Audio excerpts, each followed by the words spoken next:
Bonjour et bienvenue à tous pour une explication quant à la prise de vue d'un panoramique à 360 degrés. Donc voici mon boîtier avec mon objectif fisheye, très compact, comme vous pouvez le voir.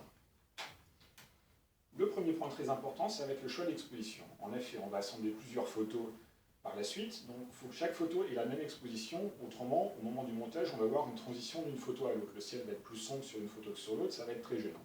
Donc pour ça, je vous recommande de vous mettre en position ouverture, A sur la plupart des boîtiers, de choisir une ouverture, moi je choisis f5.6 ou f8 pour ce genre de photo, et de voir la vitesse choisie par le boîtier. Là je suis à 1 centième, 1 cinquantième, 1 vingtième, 1 25e, 1 trentième et 1 quinzième.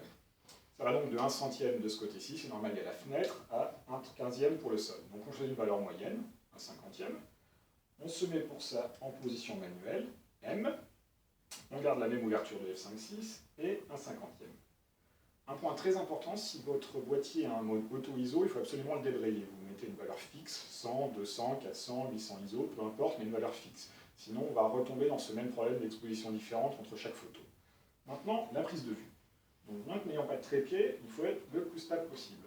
On met son boîtier bien à l'horizontale, donc cale ses bras contre son torse. S'il n'y a pas de viseur sur son boîtier, on se met comme ça. Et on prend la première photo. En bougeant le moins possible, on pivote de 90 degrés. On prend la deuxième photo, la troisième photo, la quatrième photo. Ensuite, le ciel, toujours bien à l'horizontale, et le sol. Là, en prenant le sol, vous voulez prendre vos pieds en photo. En général, vous ne voulez pas avoir vos pieds sur le panoramique final. Donc vous vous décalez, vous vous retournez, et vous prenez une photo du sol, là où se trouvaient vos pieds.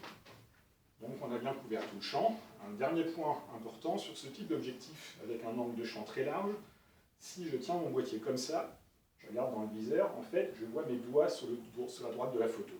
Donc pas comme ça, mais comme ça. On ne s'en rend pas forcément compte au moment de la prise de vue, et après quand on rentre chez soi ou de voyage, toutes les photos ont les doigts sur la droite de la photo, c'est un peu dommage. Voilà, c'était donc l'explication quant à la prise de vue d'un panoramique à 360 degrés. Merci à vous.